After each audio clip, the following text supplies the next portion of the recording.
My name is Alexandra Capellini, and I'm a 25-year-old medical student living in New York City. My story traces back to when I was 7 years old, and that's when I was officially diagnosed with osteosarcoma, so bone cancer in my right knee. And the plan then was for me to start a few months of chemotherapy and then ultimately have the leg amputated above the knee because the tumor had grown so aggressively around a lot of my blood vessels that it was not operable. And I think it was a challenge starting chemo and going through about 6 months of that, knowing where this was going.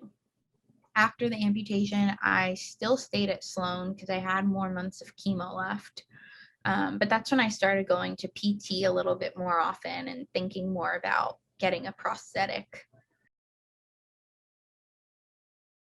Sloan Kettering actually had a few older amputees come and visit me to introduce themselves to me, show me their prosthetics, kind of give some face value to letting me see what an amputee looked like, which is really, really good for me, and also good for my parents. And the friends that I had at Sloan were there with me every step of the way. And my medical team, my surgeons, my oncologists, social workers, all the PEDS program coordinators. It was a really big team effort getting there. And I'd say about a year after the amputation, I was finally comfortable taking more steps on the prosthesis, but that was really a long process getting there because it's a hard thing to do, learning how to walk again. My family was a big part of how I got through. My mom, dad, sister, grandparents, aunts, and uncles. I had a lot of visitors every day. And I think that really helped me because I always felt much better having familiar faces, especially when I began to become friends with the other kids my age there. That made it less of a daunting foreign kind of place since I did leave school and I wasn't seeing classmates or anyone from my neighborhood very consistently. But I had a great teacher who made time for me to kind of keep up with school. So I think all of that together paved a way for me to just get through day by day. The power of selflessness. I remember having so many days where I'd wake up like really not feeling great in the hospital or like having a fever, or chills, or days where you just feel a little bit scared. And there was always someone from Sloan that would step into the room and take time one-on-one with me. I learned about resilience from the other kids on the floor.